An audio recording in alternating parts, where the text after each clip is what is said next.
Hi guys चलते आज बनैबा ओडिया मानक प्रिय टमाटो खजरा दिया टमाटो खटा।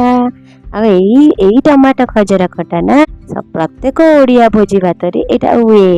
आ ओडिया मानक जेहेतु प्रिय घरे घरे फेस्टिवल मानकर मध्य एई टमाटो खजरा खटाटी हुए। तो एठे मु नेइछि टमाटो तीनटा टमाटो नेइछि बड़ बड़ साइज रो। आपण मानक क्वांटिटी अनुसार टमाटो को उणा अधिक करि परिबे। तापरे टमाटो को भल से काटी देली धोई देकी। तापरे गोटे कढ़ई बसेली गैस रे। कढ़ई गरम होइसाला परे जस्ट गोटे स्पून एटे तेल देली। तापरे टमाटो को जो काटिकी रखी ताकू पकई देली। तापरे टिके जस्ट हळदी गुंड तापरे स्वाद अनुसार अल्प टिके लूण देली। टमाटो को भल से कषी देली। टमाटो भल से मिक्स होला परे एथिरे किछि पानी देली। पानी माने एटे मु 2.5 कप एटे पानी देली। तापरे कोन तापरे टिके गुड़ देली। तापरे काश्मीरी लंका गुंड देली। तापरे एठी देखंतु भल से ताको मिक्स कर देली।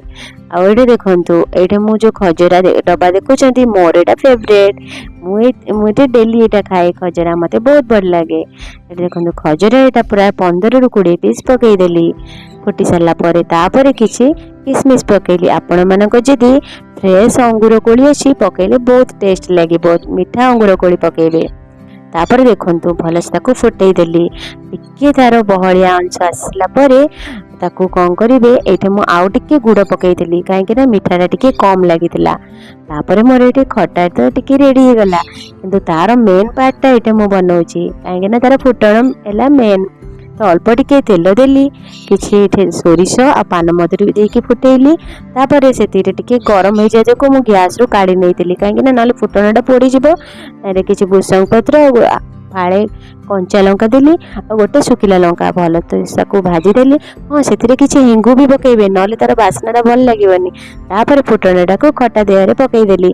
देखंतु मोर एठी खटा खजरा टमाटो खटा रेडी हो गला। एमिति केते इजी ना बहुत इजी। सियोर एमती बने के खांतु। ये हला ओडिया खाद्य। ओडिया खाद्य भारी बढ़िया। तो सियोर आकु बने के खांतु। देखि पारथि टमाटो खटाटा केते टेस्ट होइछि। जेतु संक्रांति थिला मोरे बहुत सारा आइटम बनैथिली।